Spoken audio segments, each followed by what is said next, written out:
al aire, entiendo que al aire por Face también, eh, por el Face de Saberes Docentes, No. y también entiendo que podemos hacer una conexión a través de un link al vivo de YouTube.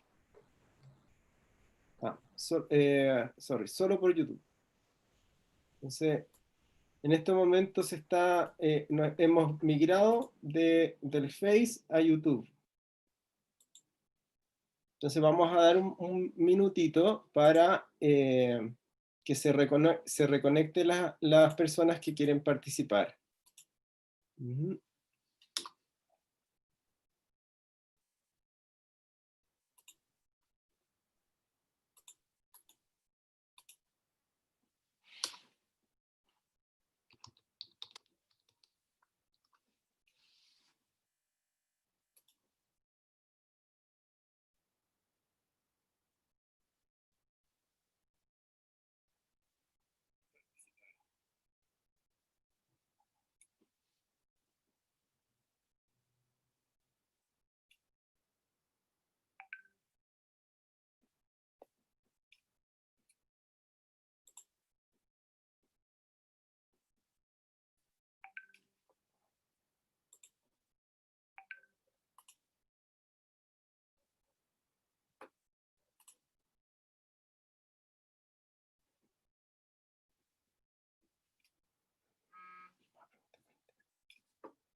Bien, vamos a dar inicio, primero explicando que tuvimos que migrar de una plataforma a otra en las redes sociales de PTE y también en las redes sociales de Saberes Docentes está el link de conexión y para eso hemos estado tomando unos minutos para que todos puedan migrar de manera conveniente y ya que hay Así que ya que hay suficiente convocatoria, así que ahí está. Tenemos un delay, se escucha un delay como de 10 segundos por si acaso, ¿eh?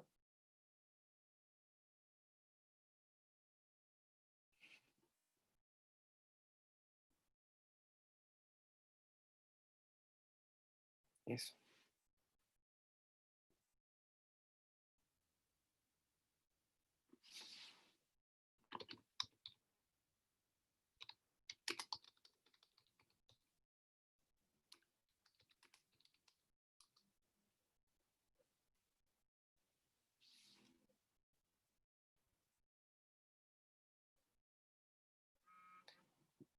Ok, entonces, bueno, les voy a dar la bienvenida. Ahora sí vamos a iniciar. Hemos tenido un problema de plataforma, hemos migrado, pero bueno, somos profesores y sabemos ya por lo menos adecuarnos a los plan A, B, C, y eso es normal. Así es que agradezco también su capacidad de saber navegar sobre las dificultades. Eso es un poco el tema de la conferencia o del conversatorio de hoy. Primero, agradecer a las instituciones que hacen posible este conversatorio, el PTE de la Universidad de Chile y sobre todo el Centro Saberes Docente, del cual yo soy académico, y por cierto también a la Facultad de Filosofía y Humanidades, que tiene especial preocupación por temas que tienen que ver con las pedagogías y sus profesores y los profesores y profesoras de Chile, ¿ya? Ese es un poco el tema que hoy día vamos a tratar, tiene que ver con tiene una sensibilidad especial para la escuela en momentos de emergencia, porque tiene que ver con que se nos ha dificultado establecer una relación con los estudiantes desde la distancia, desde la precariedad a veces técnica que han tenido las escuelas, y la pregunta es, bueno, ¿qué hacemos ahora con estos trabajos? ¿Cómo lo hacemos desde una mirada formativa que ayude a tomar decisiones, que ayude a los equipos de profesoras y profesores a dar mayor espacio al aprendizaje y a lo que están aprendiendo y cómo nos sentimos cuando estamos aprendiendo en estas circunstancias? Entonces, sin más, voy a presentar, hoy día vamos a tener 4 digamos, posiciones distintas del mismo problema o de la temática, abordado desde lugares de acción distintos, y eso es lo interesante. Yo los voy a ir presentando, son 4 presentaciones, van a tener cada uno de ellos 10 minutos para compartir su experiencia, y eh, en el orden que los vaya presentando voy a ir eh, contándoles quiénes son. De todas maneras tenemos que ver con la experiencia del proyecto Éxito Escolar de Valparaíso, y por otro lado también desde el lugar de la escuela. Especialmente agradecemos eh, a la Corporación de Renca y la participación de una directora y una jefa UTP, que en su momento las voy a presentar, que también van a enriquecer desde la experiencia que ellos han tenido en sus instituciones. Además, tendremos la participación de 2 académicas que en el momento que les toque voy a contarle un poquito más de ellos, y vuelvo a repetir, vamos a tener 10 minutos y luego una ronda de preguntas que se van a ir recogiendo por el chat de YouTube, y así que ustedes siéntanse la libertad de preguntar, de hacer sugerencias y preguntas, y desde ahí las vamos a recoger y se las vamos a hacer al final de cada de las 4 exposiciones. Entonces, sin más, vamos a dar paso a la experiencia de Valparaíso, con el cariño que se le tiene al puerto, con el cariño que se le tiene a sus profesores. Me es súper agradable presentar a la profesora Ángela Nova, Ángela Concha Nova. Ella es educadora diferencial, especialista en discapacidad intelectual, trastornos de la comunicación y trastornos del lenguaje. Es coordinadora del ciclo especial del Centro Educativo Reino de Suecia. Una escuela, por lo que yo conozco, además, es una escuela abierta a la diversidad, precisamente desde el contexto de los cerros de Valparaíso. Es de donde ejerce ella también como docente en educación especial desde hace 12 años, o sea, una trayectoria importante. Y desde el 2018 es líder del proyecto Éxito Escolar. Ella podrá contarnos más sobre este proyecto. Así que ahora le damos la bienvenida y el espacio para que Ángela pueda presentar. Gracias, José Miguel. Hola a todos los que nos están viendo. Yo voy a compartirles en realidad una presentación para que conozcan mi escuela, ¿cierto? Y vean cómo estamos trabajando con éxito y cómo estamos trabajando ahora con el tema de la pandemia.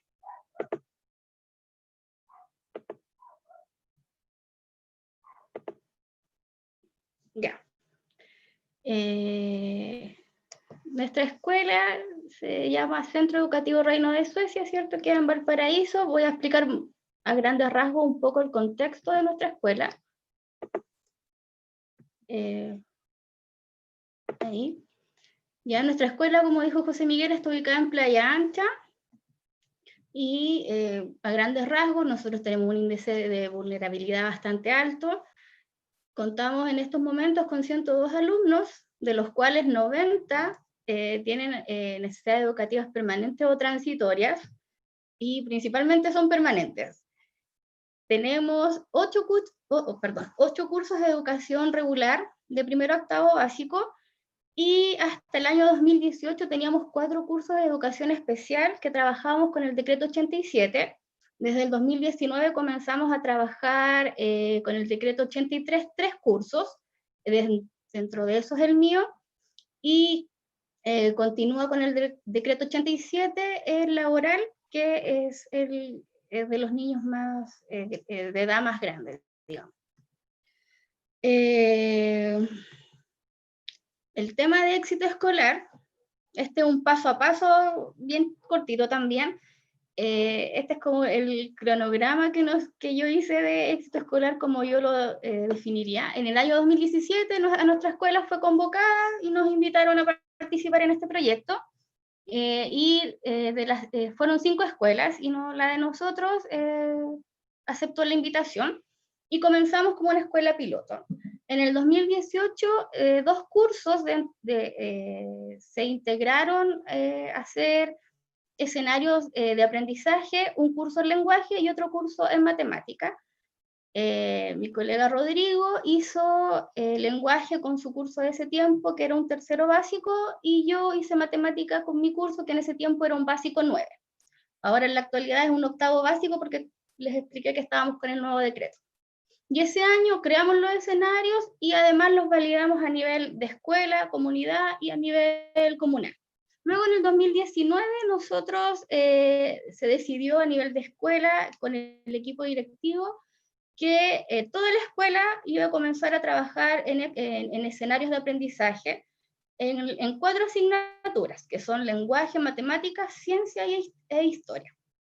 ¿Ya? Este año, como todos saben, comenzó la pandemia, entonces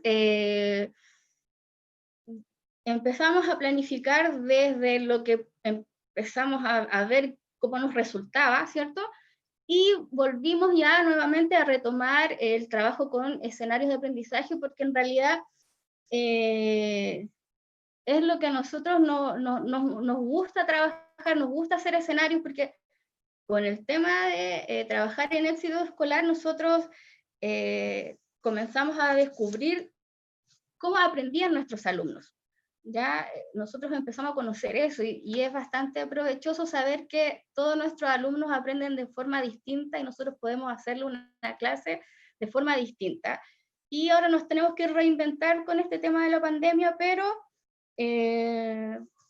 tratamos de hacerlo de la mejor manera. Y en el año 2021, y este es como idea mía, así que si me está viendo mi jefa UTP, la idea es que nosotros como escuela hagamos escenario en todas las asignaturas, en inglés, en educación física, en artes, porque de verdad que es entretenido. Cuando uno ya lo conoce, ya es bastante entretenido hacer escenarios, porque uno va viendo como más en distintas formas en que nuestros alumnos pueden aprender.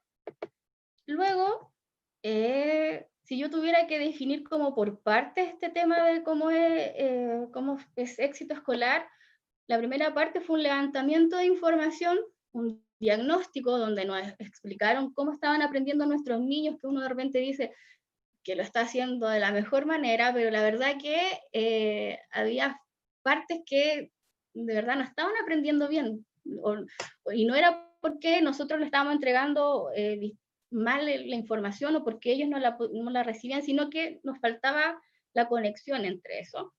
Y parte de eso fue el diagnóstico, y la primera parte también tuvo que ver con muchas plenarias, muchas asesorías que al principio nosotros no estábamos muy felices, pero luego que conocimos el proyecto empezamos a participar súper, y participábamos toda la escuela, aunque éramos 2 colegas que estábamos haciendo como el proyecto, que es Rodrigo y yo, participábamos toda la escuela, hasta el equipo directivo, todos íbamos a las plenarias que eran abiertas a toda la comunidad. Luego vino la parte de nosotros crear criterios comunales a nivel de escuela, dando la idea, y después a nivel de comuna. Entonces se hizo un nivel de criterios consensuados, ¿cierto?, de lenguaje y matemática con las distintas dimensiones. Y continuamos con las asesorías de la Universidad de Chile, Y luego nosotros hicimos la validación, la creación primero de estos escenarios y luego la validación a nivel de escuela, con toda la comunidad, y a nivel comunal. Y luego de eso ya las asesorías de la Universidad de Chile empezaron a bajar más y nosotros empezamos a tomar más protagonismo y empezamos nosotros ya a trabajar en éxito escolar. Y eso es como un resumen de éxito escolar. Después ahora viene el año 2020, que nosotros ya íbamos a comenzar con nuestro trabajo, ¿cierto? Y el año pasado también fue un año un poco complejo para la educación.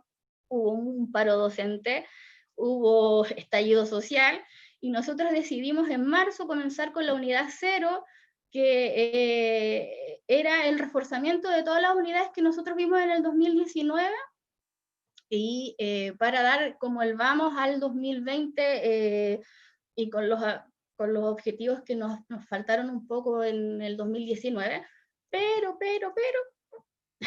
llegó el coronavirus, así que tuvimos que replantearnos todo el tema, porque vino el tema de la pandemia y ahí nosotros ya tuvimos que ver, hacer cambios de metodologías constantes. Y ese es como la palabra clave, digamos, de toda esta reestructuración de evaluación formativa en nuestros alumnos. Al principio, claro, comenzamos a crear material en conjunto.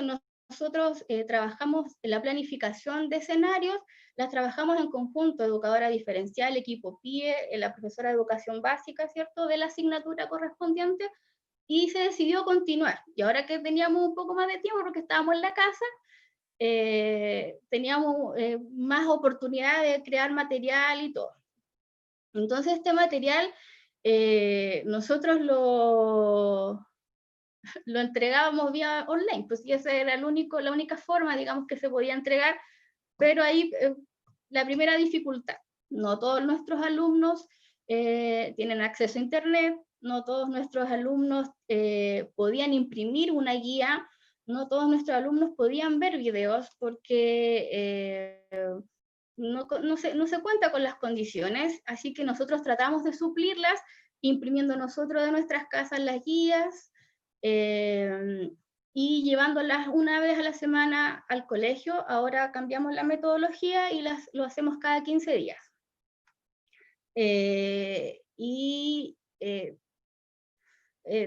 Tratamos de ajustarnos a eso, pero sigue siendo un poco complejo, lo mismo que las clases. Comenzamos a hacer las clases, ¿cierto? Y las hacíamos obviamente online, pero viene otra dificultad que es la misma que está con los materiales. Las plataformas, el uso de plataformas, no todos tienen celulares con internet para vernos, había que hacer muchos trabajos de pronto con experimentos y no se contaba con el material, entonces eso también lo tratamos de suplir, mandando pendrive a los alumnos que tienen computador en su casa pero no tienen internet, con las cápsulas, con videos, pero desgraciadamente nosotros no podemos llegar al 100% de nuestros alumnos tanto como nosotros quisiéramos. Y cómo nos organizamos, nuestra forma de trabajo, nosotros se decidió como escuela crear primero unas bitácoras de trabajo en donde nosotros organizamos, ¿cierto?, todo nuestro trabajo semanal con las clases que hacemos, con las reflexiones, con las reuniones, con la preparación de material, y en un inicio hicimos unas pautas de retroalimentación donde además de ver todo lo pedagógico de los chicos, también vimos lo afectivo, ¿cierto? Porque necesitamos suplir necesidades básicas en algunos casos. Así que esto fue como todo el cambio de metodología que nosotros hicimos. Y por último, llegó la reformulación de la evaluación formativa, y yo creo que los 3 ejes fundamentales como para que esto funcione tiene que ser la retroalimentación, pero una retroalimentación que sea oportuna y que sea efectiva y afectiva, ¿ya? Y en el momento con cada alumno, también continuar con el trabajo en conjunto, porque es súper importante tener como varias miradas y los apoyos constantes, y no solamente apoyo pedagógico, sino apoyo emocional, apoyo social, apoyo hasta haciendo campañas de alimentos. Nosotros como escuela hicimos campañas para suplir necesidades básicas de algunos de nuestros alumnos, campañas disfrazadas, y hacer como las redes con todo el entorno. Así que yo podría decir, como en resumen, cómo nosotros trabajamos con nuestra escuela es Reino de Suecia es igual al vínculo. Nosotros, si creamos un vínculo con nuestra familia, con nuestros alumnos, vamos a tener una evaluación formativa como adecuada, efectiva y oportuna, que es lo que nosotros buscamos en nuestro trabajo, digamos. Así que eso es como mi presentación. No sé, es lo que yo preparé, digamos, y más adelante, si tienen alguna consulta después de que expongan todas mis compañeras, se las hacen llegar. Así que, José Miguel, yo estoy lista. No te escucha, José Miguel. Perdón, ahora sí. Perfecto, muchas gracias, Ángela. De destacar el concepto este que pones tú sobre, para compartirlo con todo. Me gustó esto de la retroalimentación efectiva y afectiva, entregándole una dimensión más humana, no solamente a la evaluación, sino también a la pedagogía. Así que se agradece, se agradece la experiencia.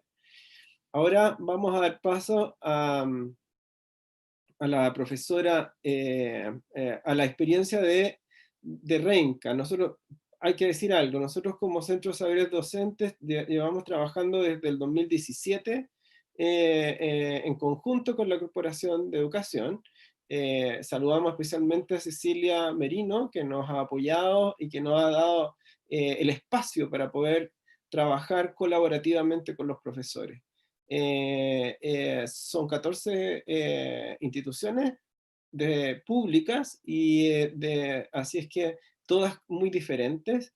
Y bueno, en esta ocasión hemos invitado a la directora del colegio, de la escuela Juana Tala. Ella, Bárbara, es magíster en psicología en educación. Ha trabajado ampliamente en distintos ámbitos de la educación, como son el aula, el área curricular, desde el sostenedor, la investigación académica. Desde el año 2018 se embarcó en esto de la dirección de la escuela Juana Tala.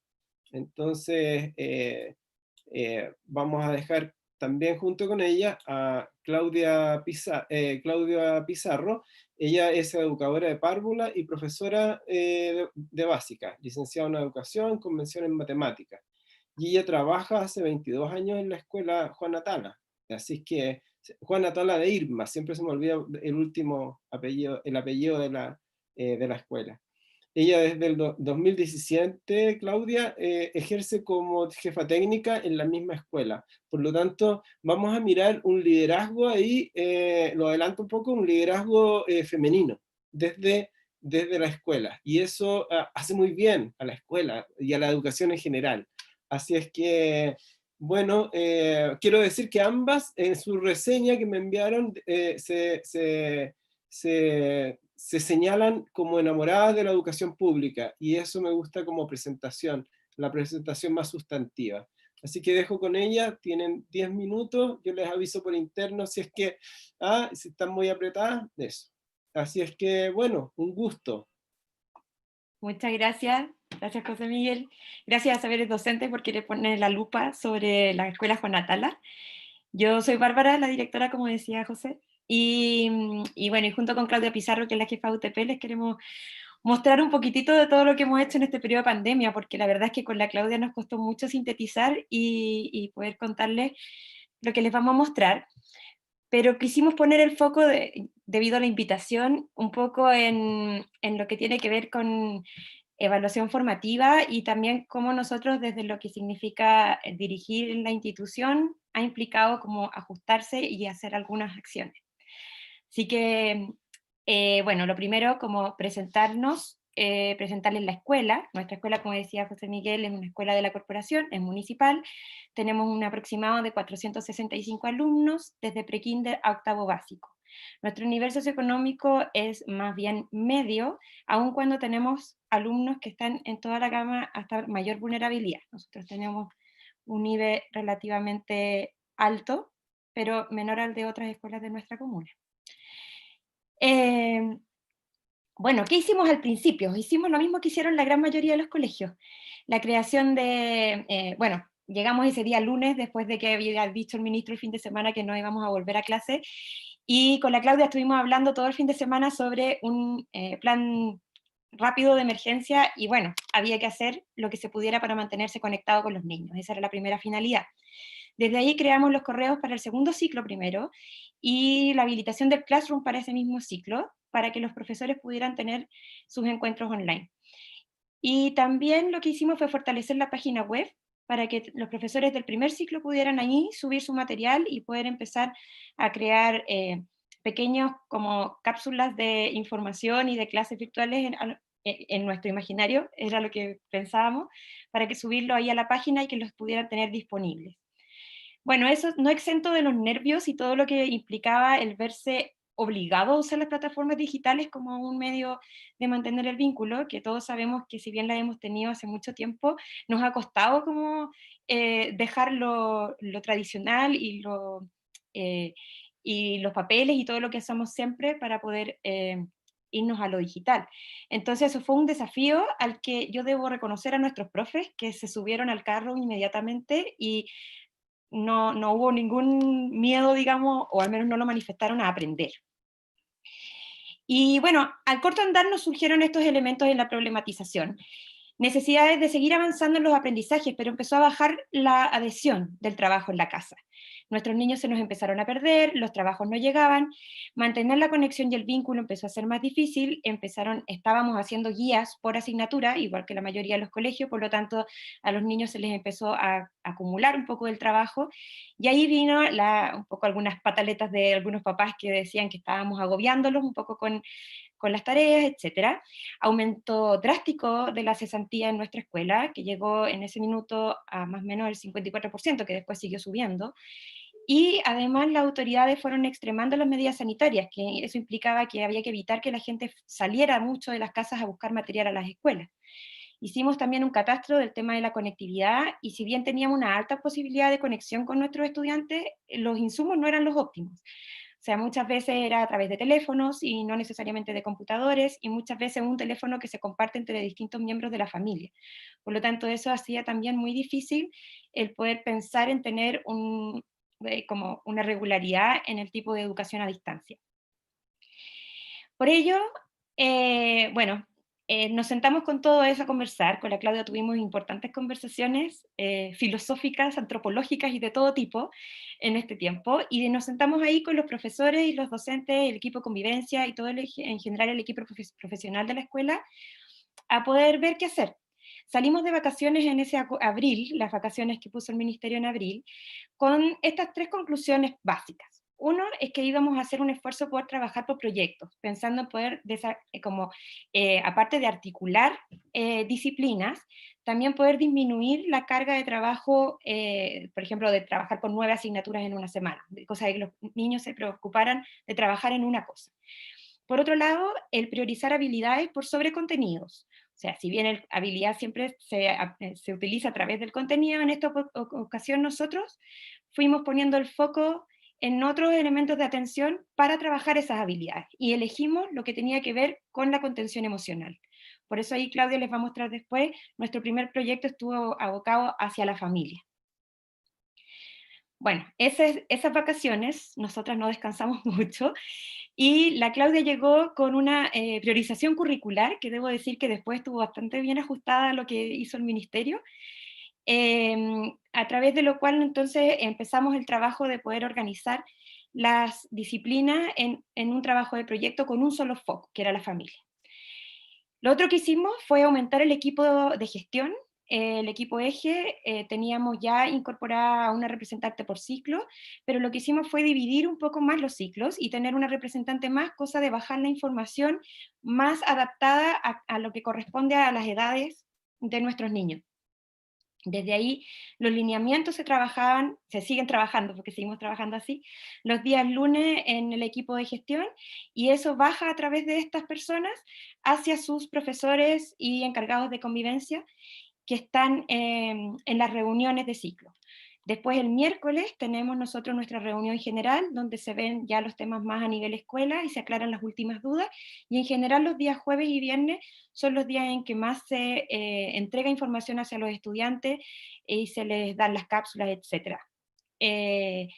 Las reuniones periódicas de los equipos. Todos los equipos tenemos reuniones que son sistemáticas y periódicas. Estamos muy comunicados. Y tenemos también archivos que están publicados desde el Google Drive que compartimos entre todos para que la información sea fluida y la podamos ver todos según necesitemos. Lo otro es el trabajo vinculado. Aquí se nos unió en convivencia escolar a UTP, pero de una manera inseparable. Como convivencia escolar está mucho en el seguimiento de los estudiantes, empezamos a también tener las noticias de cómo iba la situación de nuestras familias, y eso incorporándolo automáticamente en lo que iba pasando, ya sean las oportunidades de cómo los niños podían entregarle a los profesores los registros y evidencias de los trabajos, o cómo los profesores se acercaban a los niños y a los apoderados en la explicación de lo que había que hacer, etcétera. Como que dejó de ser solo lo web o solo la guía. Y bueno, la retroalimentación, discusión y mediación constante entre dirección, UTP Convivencia y los docentes. Tuvimos sobre todo en un principio muchas reflexiones, seguimos teniéndolas, pero ya hemos agarrado un ritmo de trabajo. En un principio eso hubo que darle una oportunidad más fuerte. Y eso fortaleció y tuvo como consecuencia este fortalecimiento el trabajo colaborativo mediante comisiones. Empezamos a trabajar de manera más transversal, no solo por ciclos, sino que también combinando habilidades. Entonces, cuando un grupo de profesores decidía que iba a hacer un tipo de trabajo, una comisión hacía la información a los apoderados, otra comisión arma el material, otros hacen, qué sé yo, los insumos digitales, y así nos fuimos planificando de manera coordinada. Les dejo a Claudia ahora para que ella les pueda explicar cuál es el trabajo en qué consistió principalmente el tema de los proyectos. Voy a cambiarme de presentación. Claudita, mientras tú te presentas, por favor. Sí, bueno, buenas tardes a todos. Yo soy Claudia Pizarro, jefe técnico, y bueno, voy a ir a hablar, ¿cierto?, sobre la propuesta que se inició al principio del trabajo de proyecto a través de una metodología que consta de 3 etapas. La primera etapa, diseño; la segunda etapa, implementación; y la tercera etapa, evaluación y reflexión. En cada una de las etapas incorporamos, ¿cierto?, incorporé estrategias, ¿cierto?, para la evaluación formativa, que son estrategias que apuntan a evidenciar en diferentes momentos y de variadas maneras el aprendizaje de los estudiantes. En la primera etapa, que involucra el diseño, ¿Bárbara? Perdón. En la primera etapa de diseño, aquí hubo todo un planeamiento, ya todo una creación, y el foco principal de nosotros, como al principio para proponérselo a los docentes, era el foco familiar. Aquí se armó también una priorización de objetivos de aprendizaje, se armó, ¿cierto?, se ordenó el currículum, ¿ya? Y se propuso a los docentes, ¿cierto?, esta articulación de asignaturas para crear estos escenarios que venimos haciendo hasta el día de hoy. Y así abrir oportunidades de participación también a todos los estudiantes.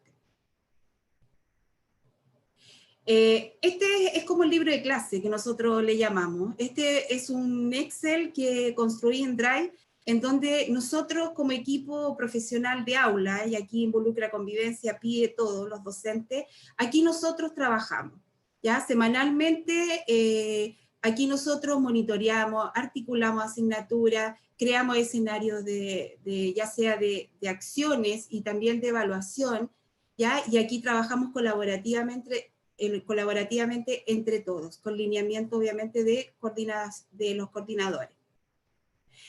Tuvimos que difundir este primer proyecto, que era el álbum familiar con foco en la familia, a través de la página web que tenemos, de Instagram, de infografía, de videos, de correo. Tuvimos que confeccionar correo de los estudiantes por WhatsApp.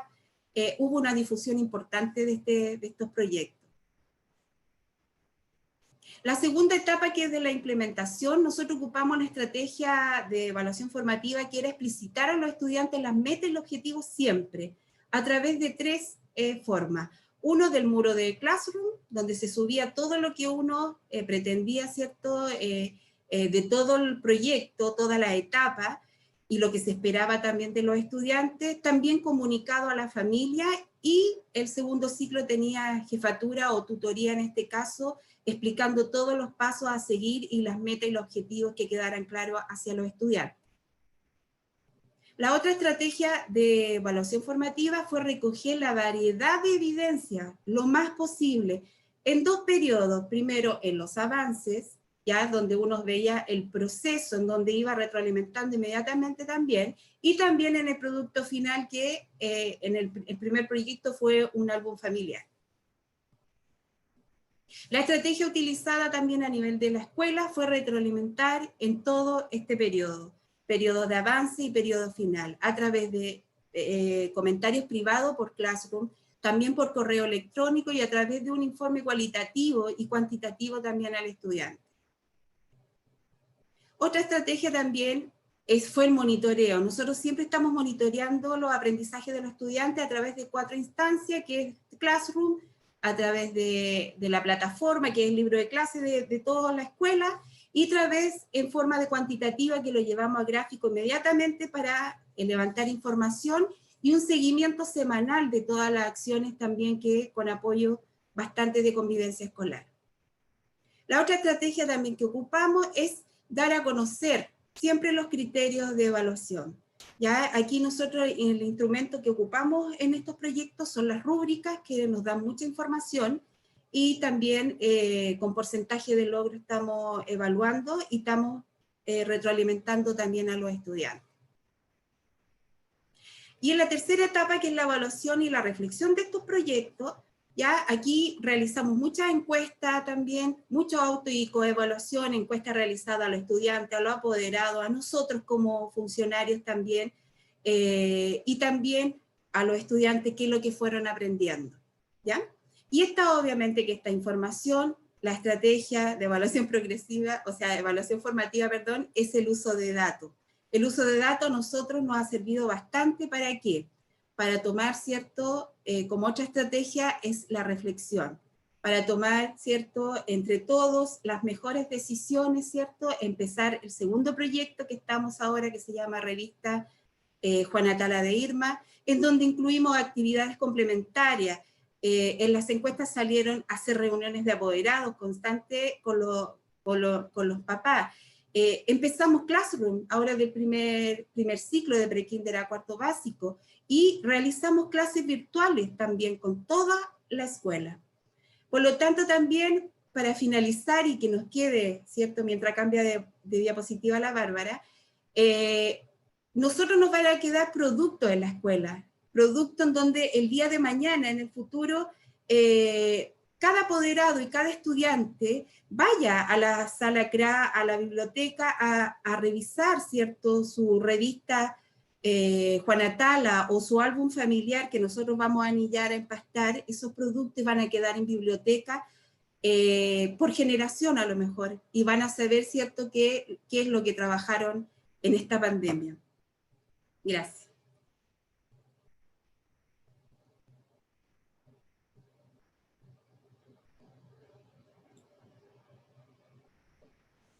Bárbara, tu micrófono. Perdón, ahí sí. Vamos a los resultados. Bueno, les contábamos que en un principio nuestro problema tuvo que ver con que empezó a bajar la adhesión de nuestros niños a las tareas. Aquí pueden ver en azul el gráfico que tiene que ver con la adhesión en el periodo de tareas, y en naranjo lo que pasó con el primer proyecto. Si ustedes se fijan, en el segundo ciclo sí fue notorio el que pudimos recuperar la motivación de nuestros estudiantes, subiendo significativamente su colaboración y sus entregas de trabajo. Por otro lado, en el primer ciclo, los niños más pequeños se mantuvo más o menos el mismo nivel de adhesión, pero es importante ahí señalar que los principales agentes ahí que ayudan a mantener la conexión son los padres o los apoderados. Por lo tanto, el adulto ahí, en el fondo, en la medida que le asigna importancia a lo que la escuela está haciendo, también le traspasa esa motivación al niño y lo ayuda a continuar sus labores de la escuela. En cuanto a lo que declararon los niños que más habían trabajado en términos de habilidades durante ese periodo, el primer ciclo lo hizo en analizar, y el segundo ciclo lo hizo en investigar, organizar y planificar. Cabe destacar que estos son lo que los mismos niños declaran haber sentido, porque esta fue de percepción, que ellos habían trabajado más en cuanto a las habilidades.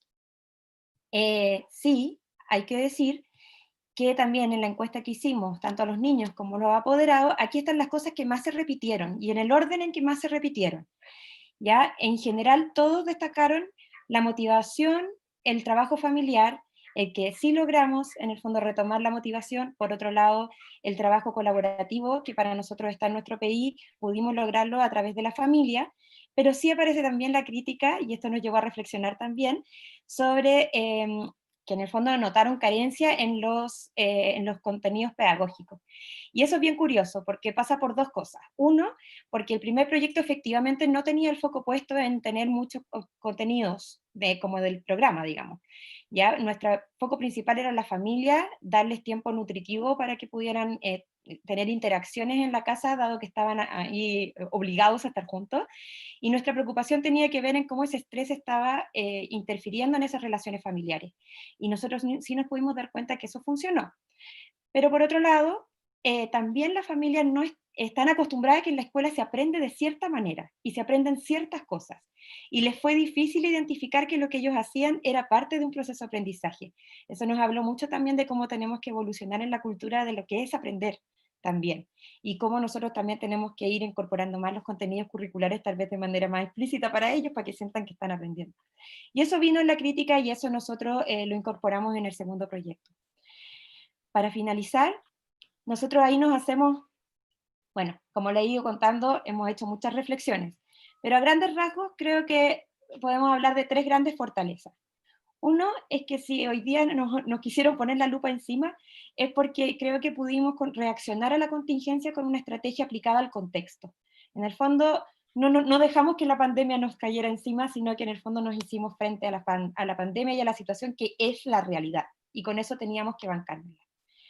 En segundo lugar, teníamos y tenemos, como equipo directivo, un muy alto concepto de nuestros profesionales que trabajan en la escuela. Y debo decir que con mucho orgullo, después de todo lo que ha pasado, lo tenemos aún más, porque ha sido muy grande el trabajo que han realizado y se han subido al carro, pero, o sea, enormemente.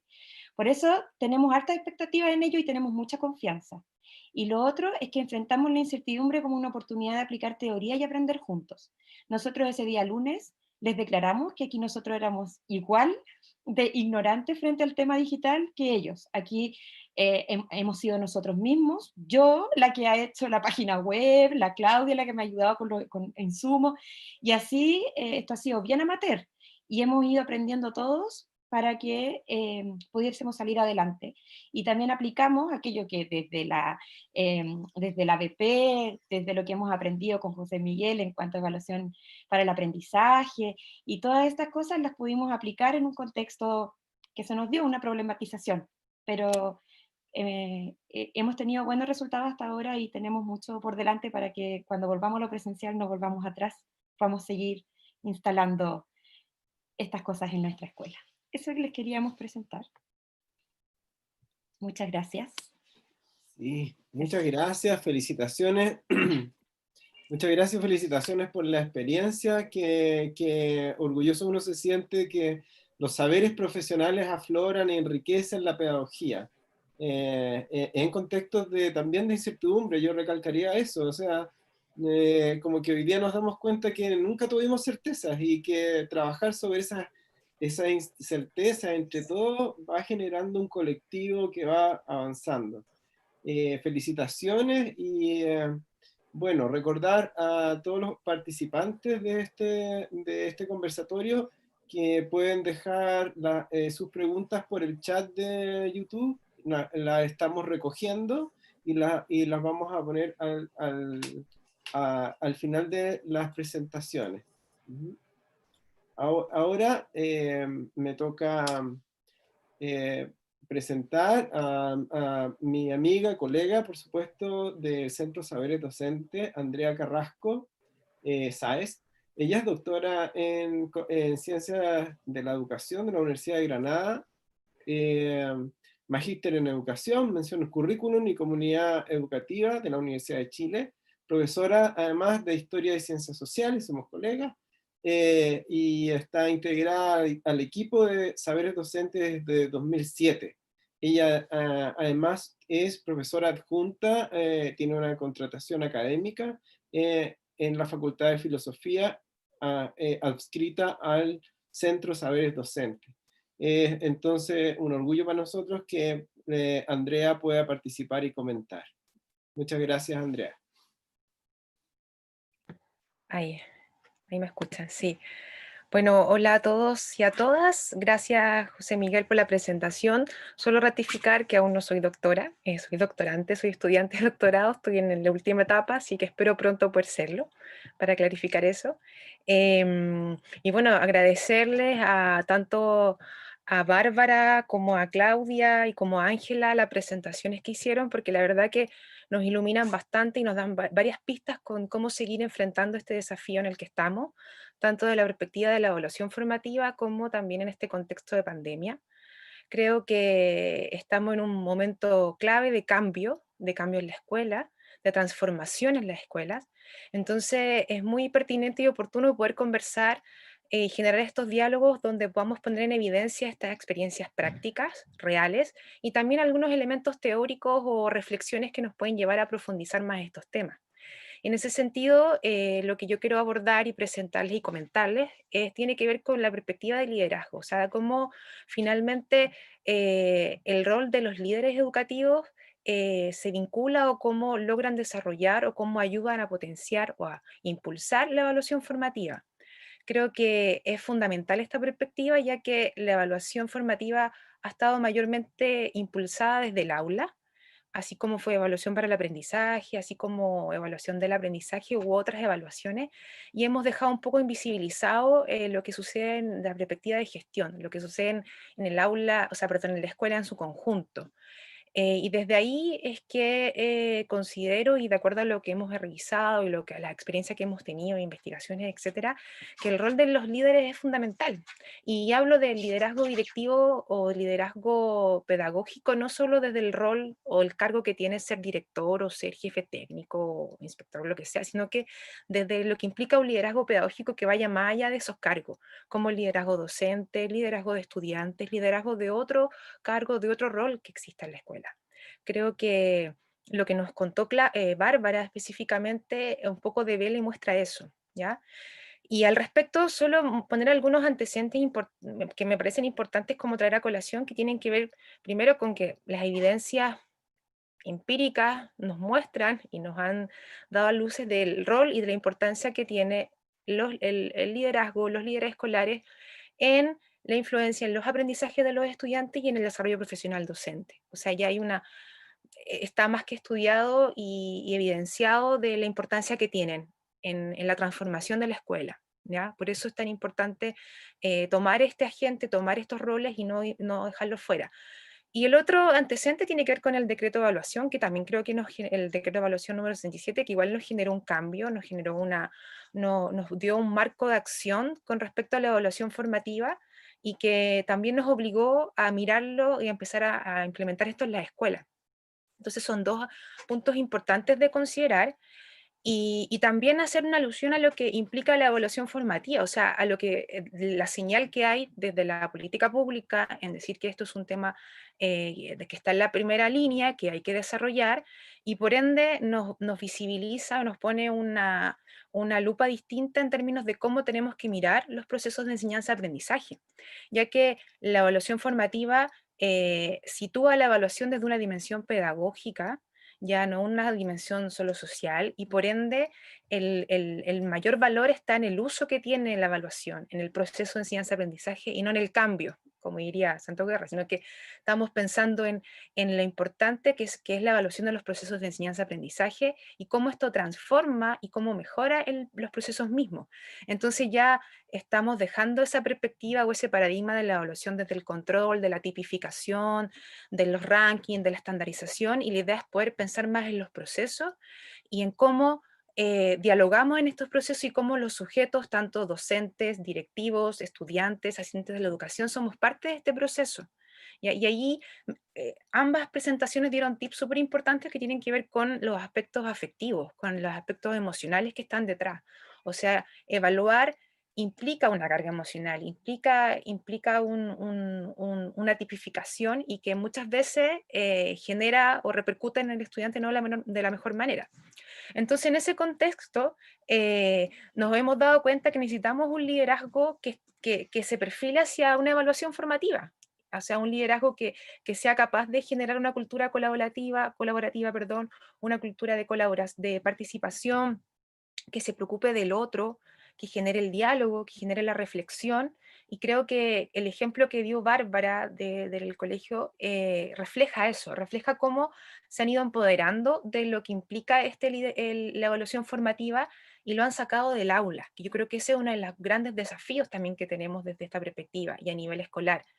Dejar de pensar que la evaluación para el aprendizaje o la evaluación de estos procesos solo se quedan en el proceso estudiante-profesor, sino que pensarlos como algo que permea la escuela completamente y que transforma las prácticas internas, las prácticas de gestión, las prácticas de colaboración interna, etcétera, etcétera.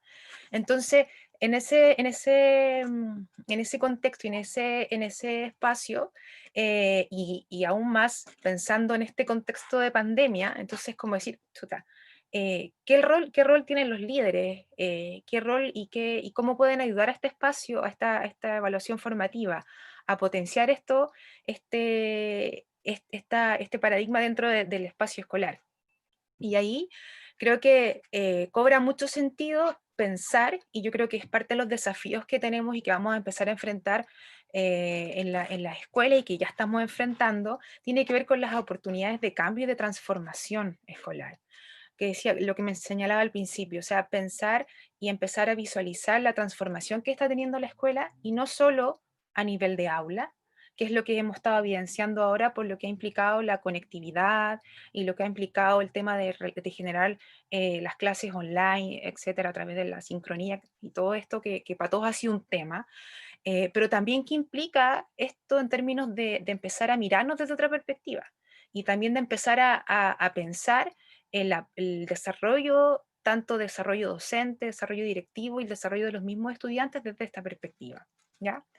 Y al respecto, pensando en este contexto de cambio y en este contexto de transformación en el que estamos, también hay harta teoría al respecto, sin duda, que hay movimientos que se han especializado en esto de hablar del cambio educativo, el cambio escolar, pero yo creo que independiente de lo que hay en términos teóricos, creo que lo que han mostrado hoy en día acá demuestra y da empíricamente lo que implica poder organizarse y lo que puede aportar el liderazgo desde un liderazgo organizado, un equipo directivo que pueda pensar la institución, que se organice en este tema, en este contexto, en este caos en el que estábamos al principio entre marzo y abril, que fue cuando todo esto se empezó ya a desarrollar. Creo que hoy en día ya estamos con algunas prácticas un poco más institucionalizadas, por decirlo de alguna manera.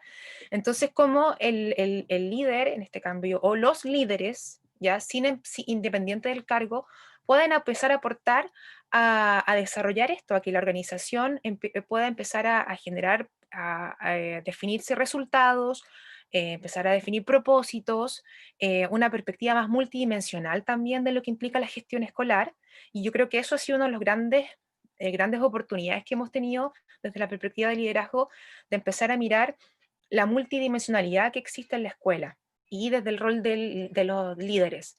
O sea que mis ámbitos de acción no solo están en lo pedagógico, como fue mucho tiempo, o en algunos aspectos de gestión, sino que también están en aspectos más afectivos, socioemocionales, del cuidado, preocuparme porque lo que está pasando con los estudiantes, preocuparme lo que les pasa al otro, que a veces cosas que teníamos un poco invisibles al interior de los espacios escolares.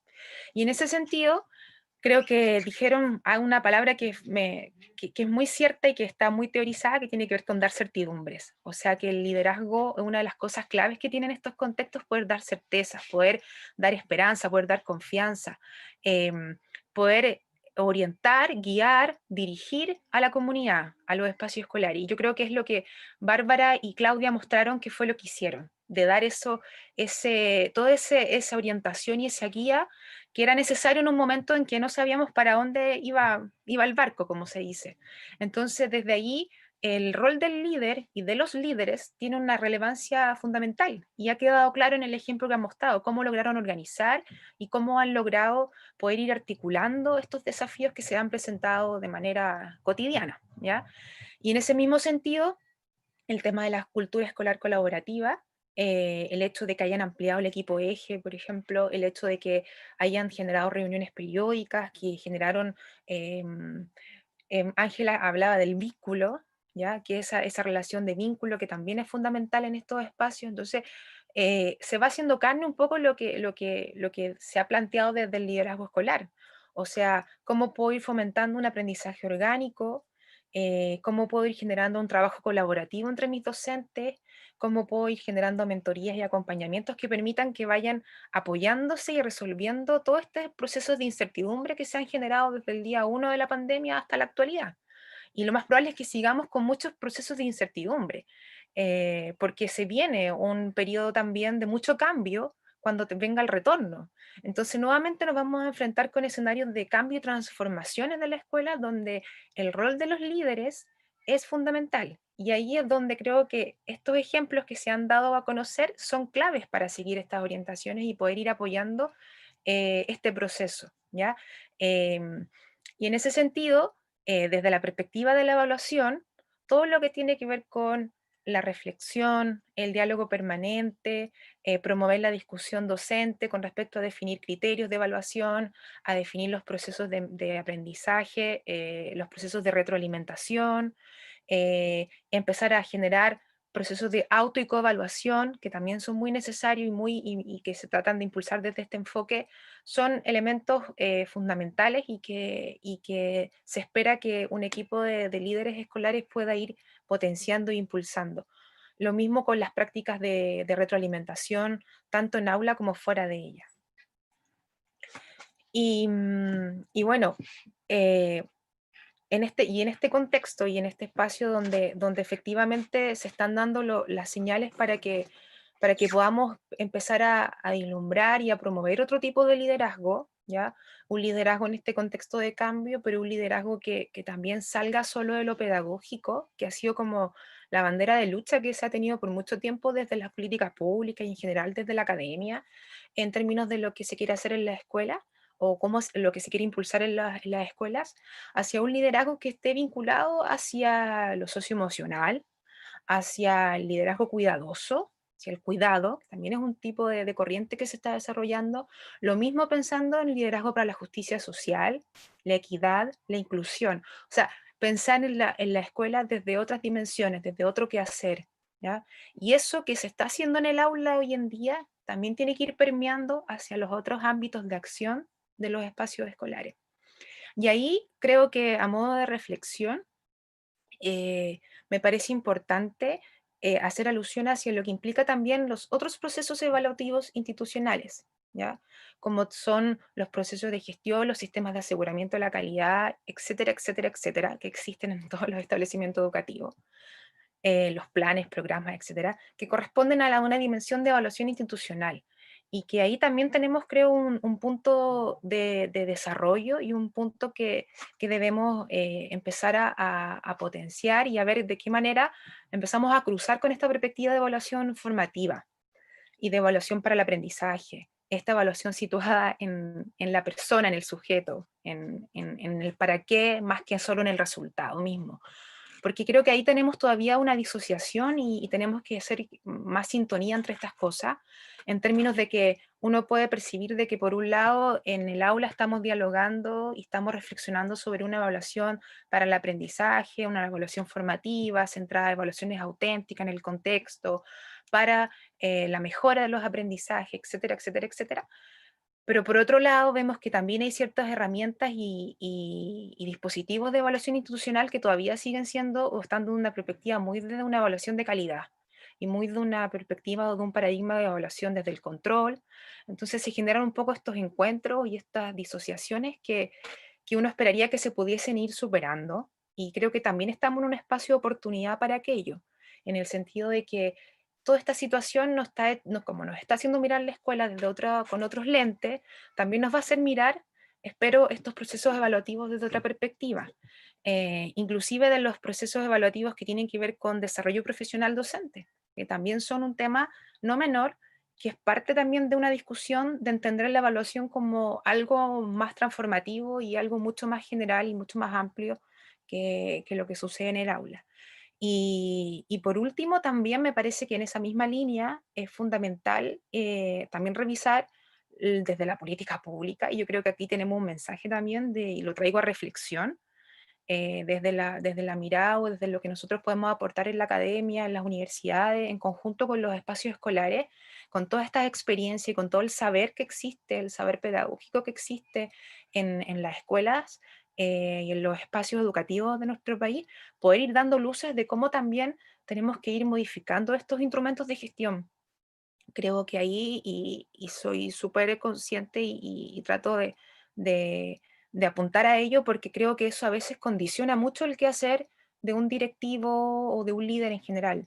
O sea, tenemos, por ejemplo, los convenios de desempeño, algunos planes y algunos programas en sí que condicionan y que están desde una perspectiva de una evaluación mucho más desde el control, más estandarizada, y que no aporta mucho a este proceso reflexivo o a este proceso de que queremos instalar con la evaluación formativa. Entonces creo que estamos al debe en varios puntos ahí, con respecto a cómo poder esto llevarlo a un plano más amplio, a una transformación real, y poder profundizar en ello. Y bueno, y sin duda, y ya esto para cerrar, este espacio de cambio en el que estamos, de espacio de transformación, que es lo que nos ha obligado a la pandemia, nos va a llevar sí o sí a mirar todos estos elementos. Por eso los traigo a colación. Y creo que es importante no invisibilizarlos y dejarlos presentes, porque si queremos una transformación completa de la escuela, tenemos que tomar todos los aspectos que ello conlleva. Y no solo el aula, que ha sido como a veces el eje que más se explota o se cuestiona también en términos de aprendizaje, y mirar la totalidad de la institución escolar. Eso por mi parte. Gracias. Quedé como oscura. Pero su relato ilumina a Andrea, no te preocupes. Gracias. Sí, iluminan mucho y llegan preguntas. Muchas gracias a los que están enviando preguntas, se están sistematizando para que al final las podamos compartir. Voy a dejar ahora a la profesora Teresa Flores, que puedo decir también, como nombraba en el chat ahí, haciendo el aguante desde mucho tiempo con las escuelas. Ella es académica del Departamento de Estudios Pedagógicos de la Facultad de Filosofía y Humanidades de la Universidad de Chile, doctora en Educación del Centro de Evaluación Educativa de la Universidad de Oxford de Inglaterra. Y yo solo podría agregar que colega desde el aula hacia las escuelas, con las escuelas, así es que me parece que ese es el mayor mérito, más que, bueno, que también hay que considerar los méritos certificados, pero la mayor experiencia está de Teresa, yo diría que tiene que ver con el apoyo y el diálogo con las escuelas.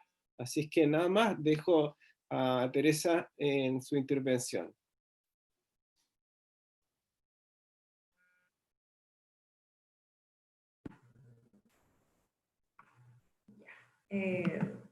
Buenas tardes, gracias por la invitación y a José Miguel por la presentación. Espero que la presentación sirva un poco de síntesis de algunas de las ideas que han ido surgiendo, de sistematización, pero también para poner elementos de tensión, ¿no? Un poco lo que ya anticipaba Andrea en su presentación. Poner esto en perspectiva histórica, más macro también, de qué discusiones y qué tensiones hay aquí en términos de la visión de la educación, la sociedad y en ese contexto de la evaluación. ¿Qué oportunidades tenemos en este presente complejo para finalmente terminar en un horizonte más transformador, ¿no?, en relación con la evaluación? Primero, esto de lo que estamos hablando teóricamente y a nivel investigativo no es nuevo. O sea, yo creo que los colegas con más experiencia vienen escuchando el término evaluación formativa desde los años 60-70, ¿no?, que es el origen del término. Evidentemente en esa época con otra perspectiva más de reforzamiento, más que con la lógica constructivista social que se trabaja hoy día, pero llevamos mucho rato tratando de transitar desde lo normativo, es decir, desde esta idea de rankear a los estudiantes por puntaje, a lo criterial, que aparecieron aquí varios ejemplos, de explicitar aquello que se quiere lograr y no solo explicitarlo, sino que compartirlo y consensuarlo con los estudiantes. El tránsito de una función exclusivamente sumativa a lo formativo, es decir, usar la evaluación para mejorar los aprendizajes, del centro en el producto al proceso, de lo artificial o a lo auténtico, es decir, salir de la prueba tradicional que se aleja de los escenarios reales en los que el aprendizaje se tiene que aplicar, a tener escenarios más auténticos en ese sentido, y de lo vertical a lo participativo, donde, cierto, el poder de la evaluación que estuvo por largo tiempo exclusivamente en el docente, se comparte ahora con los y las estudiantes desde la autoevaluación y la evaluación entre pares, con la idea también de lograr autonomía y culturas más colaborativas y menos competitivas.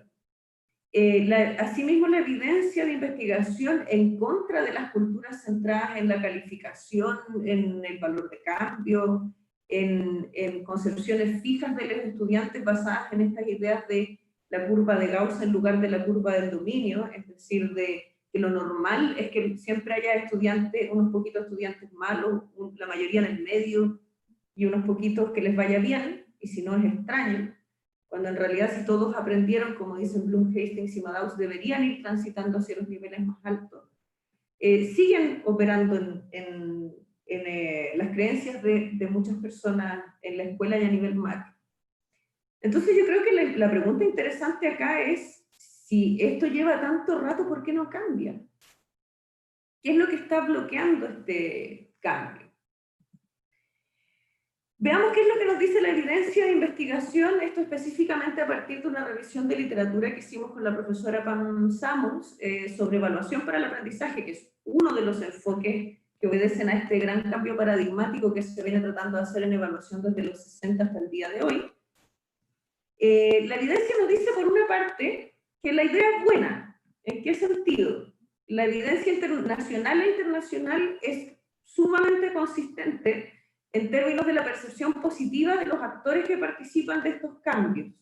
Es decir, no hay evidencia negativa en términos de alguien que se haya sentido perjudicado o que haya sentido que evaluación para el aprendizaje no es una experiencia positiva para su aprendizaje. ¿Por qué? Porque genera estudiantes más participativos, más protagonistas, sin temor a equivocarse, en un ambiente de confianza y colaboración, generan estudiantes más independientes, con dominio sobre su propio aprendizaje, y una mayor motivación y compromiso, varias cosas que han ido apareciendo, ¿cierto?, en las presentaciones acá.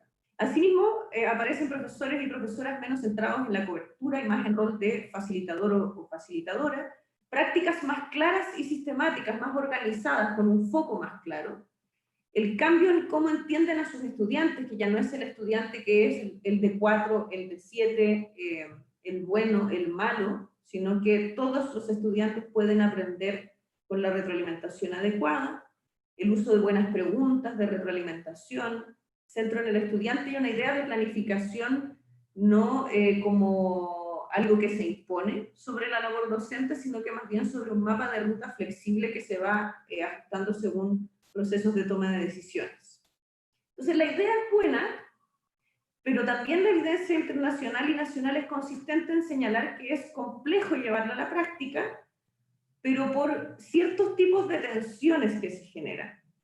Una de esas tensiones tiene que ver con los requerimientos de la cultura evaluativa institucional.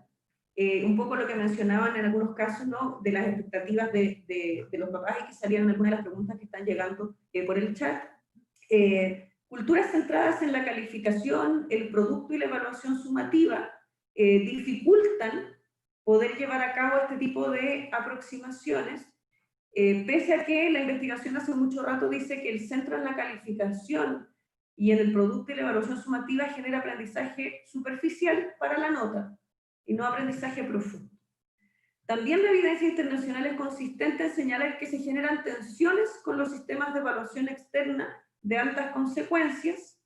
En el caso de Chile, es cierto, el CIMSE y la PSU también como evaluación de altas consecuencias para los y las estudiantes, en el sentido de que queremos hacer este cambio, ¿no? Quiero ser el profesor o profesora A, pero la evaluación externa, que además obedece a lógicas pedagógicas más mecanicistas y de buscar la respuesta correcta, me presiona a ser otro profesor o profesora debido a esas tensiones. Hay bastante evidencia a nivel nacional e internacional.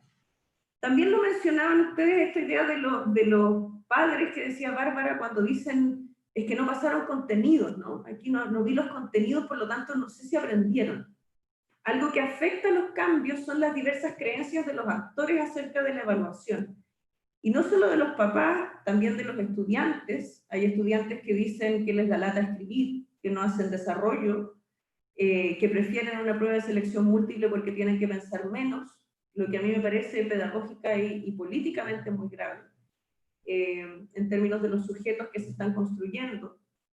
Entonces también hay que hacer, si se transforma la cultura evaluativa, hay que transformarla con todos los actores involucrados, porque si no se van a generar este tipo de resistencias. También hay colegas que son más resistentes a la transformación.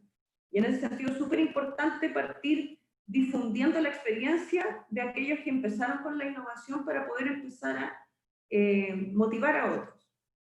Y finalmente algo que ya abordaba Andrea, falta de compromiso de los equipos de gestión y de la comunidad escolar completa. O sea, también este enfoque fracasa en su implementación cuando son 2 o 3 profesores bregando solos contra la corriente, con un equipo de gestión que o no se compromete con la idea o da mensajes contradictorios. También hay equipos de gestión que por un lado dicen hagamos esto, pero al mismo tiempo tienen exigencias paralelas que son contradictorias. Entonces, frente a la pregunta de por qué no hemos podido cambiar, aquí, ¿cierto?, tiene que ver con una cultura evaluativa largamente instalada en nuestro sistema y que además está sustentada por las políticas a gran escala, ¿no? Entonces, ¿qué necesitamos para cambiar?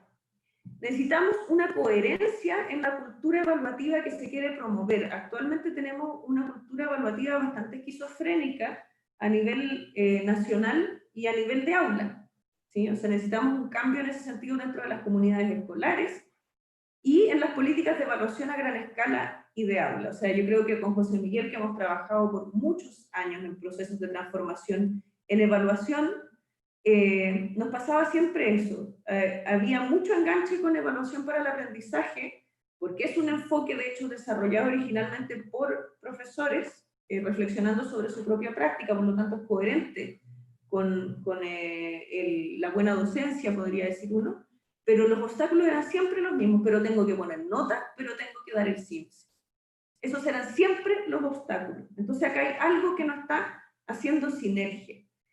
Y uno podría preguntarse, ¿pero por qué partir por la evaluación? Eso nos ha pasado con la red de establecimientos, que es otra experiencia de innovación, la red de establecimientos que están eliminando las notas de primero a cuarto básico y también trabajando con evaluación para el aprendizaje, Han preguntado bastante, ¿no? Cuando se presenta la experiencia, ¿por qué la evaluación si uno tendría que partir a lo mejor por la didáctica, por el currículum? Sin embargo, a partir de mi propia investigación sobre la historia de la evaluación en Chile, el currículum y la didáctica se han tratado de cambiar muchas veces. Lo que no se cambia es la evaluación externa de altas consecuencias, que obedece a lógicas pedagógicas más mecanicistas y más tradicionales. Y además la evaluación tiene mucho peso en el sistema, tanto para los sujetos como para la escuela. Ahí es donde tenemos mucho que ganar o perder desde la función de certificación, selección, comparaciones, jerarquizaciones, etc. Y dado ese poder, entonces, partir por la evaluación es un punto de partida crucial si queremos que algo cambie.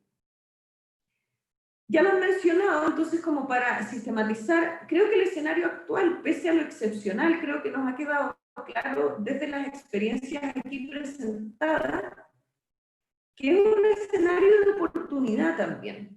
O sea, por una parte tenemos oportunidades desde políticas de evaluación, como el decreto 67, que ya fue mencionado, pero también en este momento hay 2 proyectos de ley para eliminar las notas de primero a cuarto básico a nivel nacional. Están los proyectos de ley para suspender el CIMSE y la evaluación docente por el contexto de pandemia, que nos dan un contexto donde la presión habitual de estos sistemas disminuye y por lo tanto nos permite experimentar. Y además es un primer paso a poder cuestionar la existencia de estos sistemas, lo que no significa que no haya evaluación a gran escala, pero no en las condiciones que se da ahora. Un proyecto de ley para modificar la ley de aseguramiento de la calidad de la educación, la ley de nueva educación pública, que tiene bastantes principios que permiten operar desde estas lógicas que aquí se han planteado, en el sentido de que promueve una educación pública basada en principios de participación, democratización, contextualización, trayectorias estudiantiles más que resultados, y permite que los gobiernos, o sea, que los servicios locales generen sus propios sistemas de monitoreo y evaluación. Y evidentemente en un contexto más macro va a venir una discusión constitucional y legal, porque lo que no tiene la Constitución rige la ley, ¿no? Donde hay mucho que decir sobre educación y evaluación. Creo que esto quedó claro con las presentaciones, ¿no? Que el contexto de emergencia también ha generado una mayor apertura e incluso curiosidad, he visto yo, por la evaluación formativa, que adquiere mayor sentido. O sea, acá el ponerse a calificar compulsivamente no tiene ningún sentido, sobre todo porque significaría penalizar un aprendizaje en el que yo no puedo asegurar tanto que haya ayudado a favorecerlo, ¿no? Aparece también esta necesidad de hacer las cosas de otra manera. O sea, es tan inédito el contexto que nos impulsa a la experimentación, que puede dar luces a la transformación. O sea, yo creo que una de las esperanzas que se abre aquí es que esto que estamos haciendo aquí, excepcionalmente, se transforme en lo habitual, ¿sí? Y al tener un escenario de menor presión externa, es posible centrarse más bien en nuclearización curricular, prefiero decir yo más que priorización, porque no creo que sea dejar un objetivo y sacar otro, sino que centrarse en aprendizajes centrales y relevantes para la comunidad. Y creo que la otra oportunidad viene de proyectos de innovación desde las comunidades, como los que estamos viendo acá en Valparaíso, en el cual tengo el privilegio de participar, de Renca también, y el proyecto de la red que está eliminando las notas, junto a muchos otros que surgen de las propias comunidades.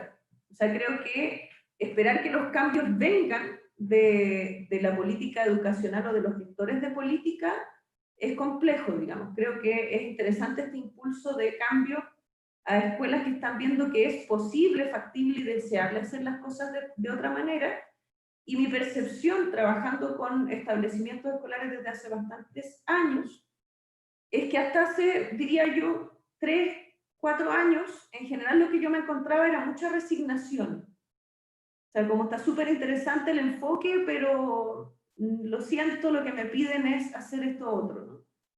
Y me parece súper motivador, y algo pasó, digamos, en los establecimientos, que hubo un cansancio de seguir haciendo las cosas de esta manera porque ya no tenía sentido, y una especie de pérdida del miedo, ¿no?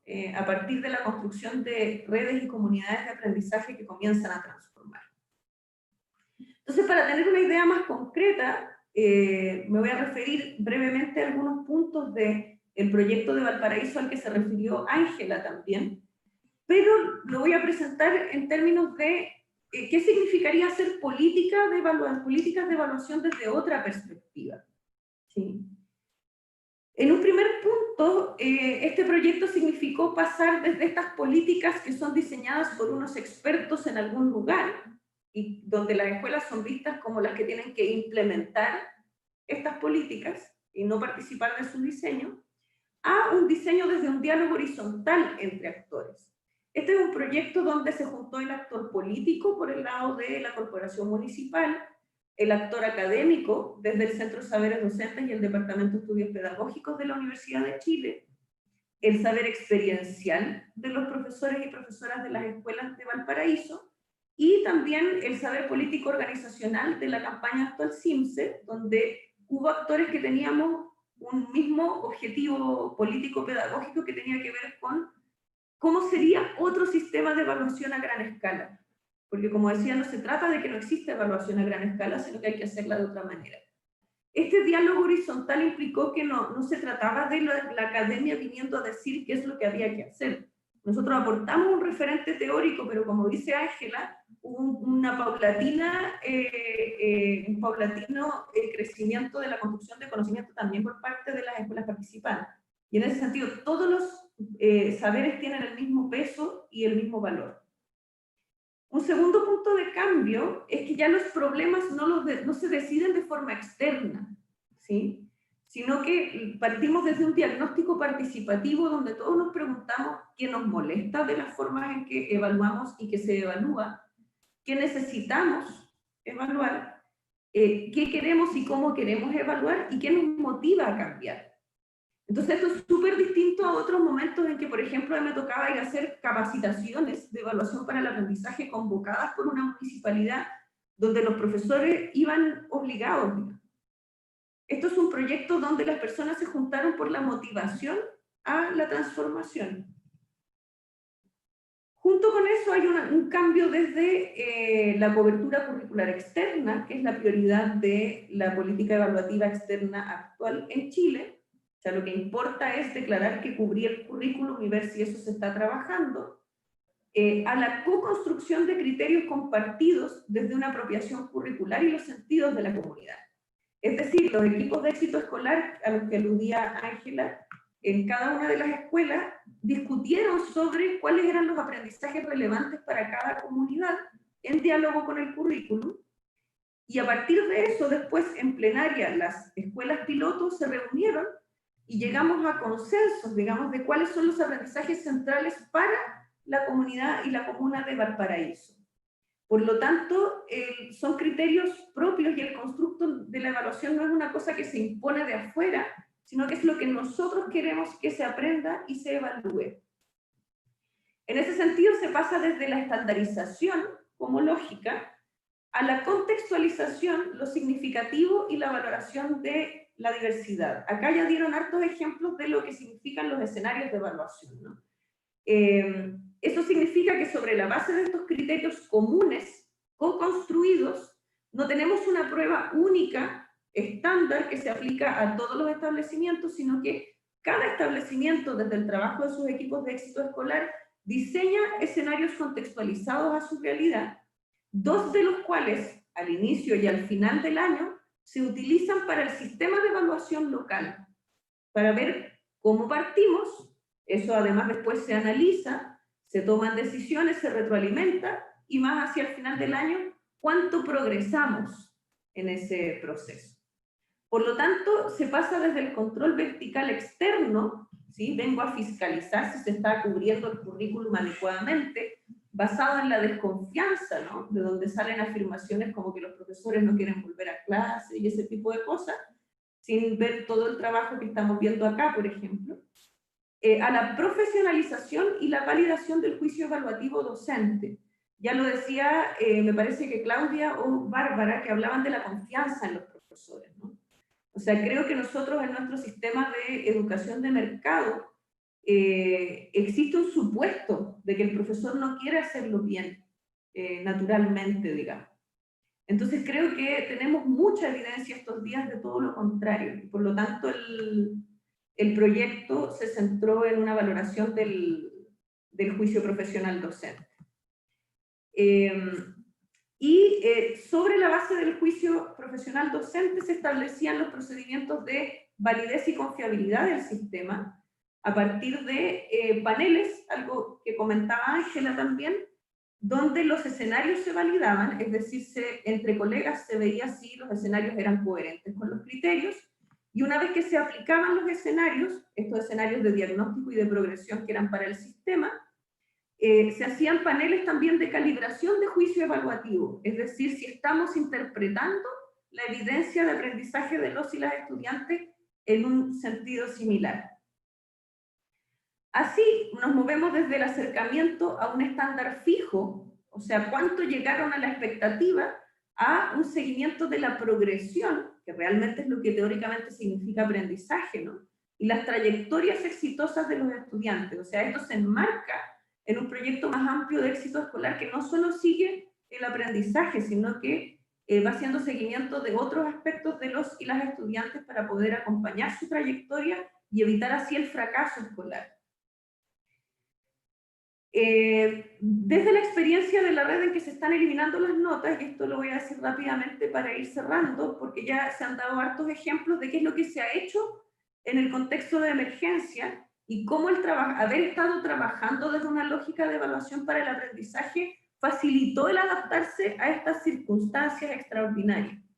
Acá me estoy basando en lo que hemos conversado en las plenarias y conversatorios de la red para la innovación en evaluación.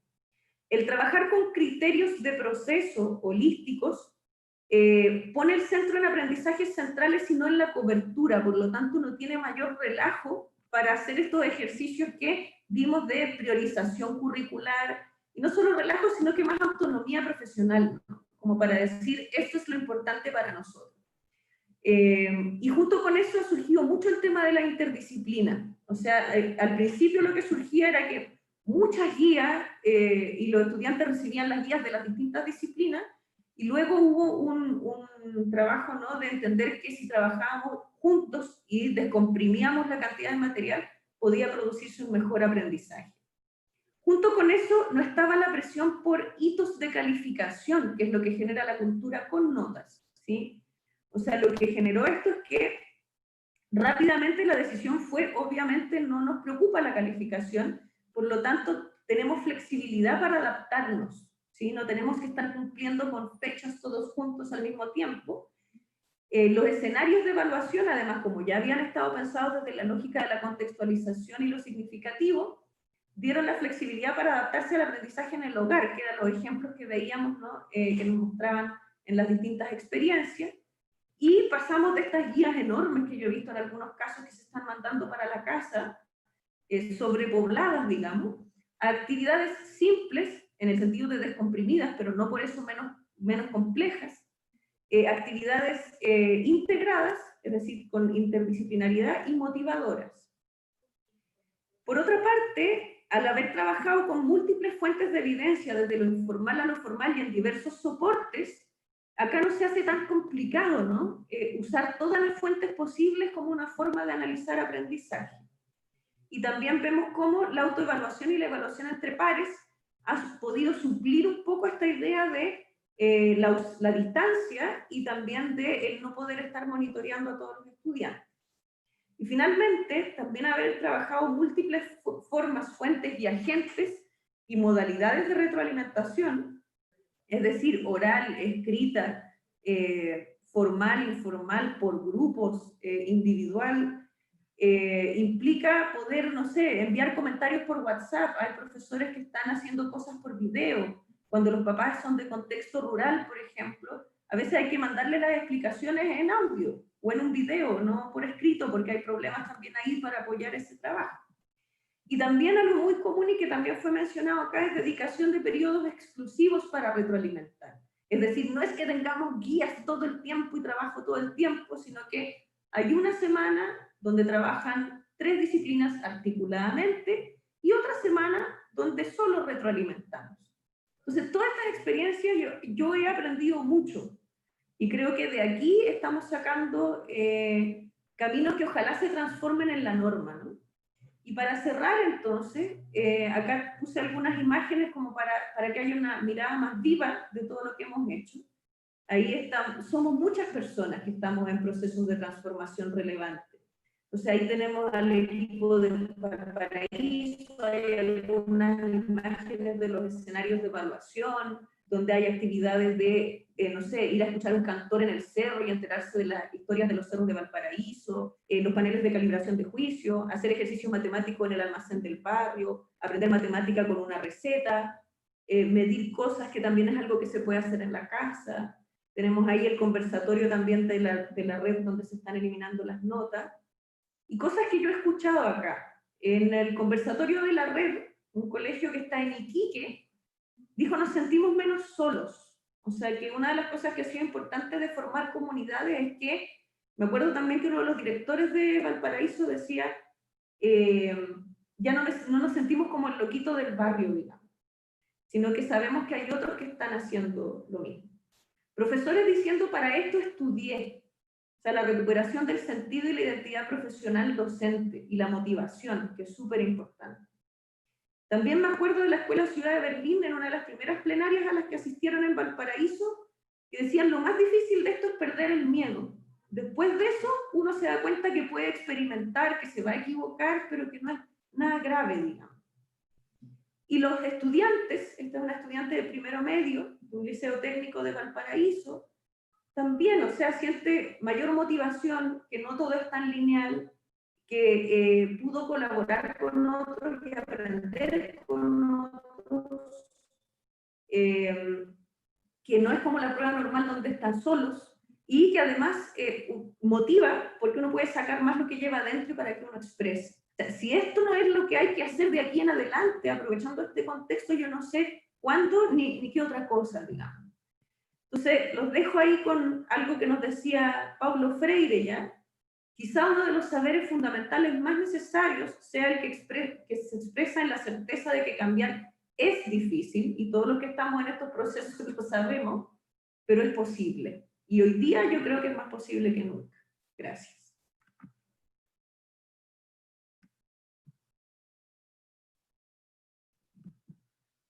Bueno, muchas gracias, Tere. Muy completa la revisión, aportadora, enriquecedora, justamente además enriquecedora de la palabra de los docentes. Agradezco mucho ese gesto que tú haces. Bueno, estamos un poco apurados en el tiempo, pero vamos a dar una pasada como que para retomar las preguntas que se han hecho en el chat. Les puedo decir que hay preguntas de lugares distintos de Chile y lugares distintos de Latinoamérica, así que un saludo cariñoso para ellos. Voy a tratar de agruparlas. Hay unas preguntas que tienen que ver más con, para Ángela, Bárbara y Claudia, que tienen que ver con, por ejemplo, qué vamos a hacer a la vuelta, si es que en una posible vuelta, ¿no? También, en particular, el profesor Tomás pregunta también qué se ha hecho en matemáticas, cosas de ese tipo, ¿no? Más allá del lenguaje, quizás sea interesante mencionar ejemplos. Profesor Carlos Cisternas dejó una pregunta también, yo creo que es para ustedes, respecto de la vinculación. Él comenta que en su colegio ha costado la vinculación con los estudiantes. Ustedes han tenido más éxito en ello. ¿Cómo pueden dar tips o sugerencias para reconectarse? ¿Ya? Entonces, por ahí dicen, por ahí un poco el comentario era si es que como que voy a tener que calificar para como una forma de disciplinamiento. Entonces, bueno, pareciera que justamente ustedes tienen otras ideas y otras propuestas. Una pregunta especialmente de Alejandro Trujillo, la leo con especial cariño, de la ciudad de Manizales. de Colombia. Con cariño a todos los conocidos por allá. Alejandro, no tengo el placer, pero voy a leer la pregunta porque también se aborda desde, y esta se la podría dejar yo a Andrea, que tiene que ver con un actor que ella mostró, que tiene que ver con los apoderados. Ella también dijo que en el cambio de cultura organizacional, sistémica, una cultura formativa, ¿cómo integramos a los apoderados en este cambio? O los acudientes, como dicen en Colombia.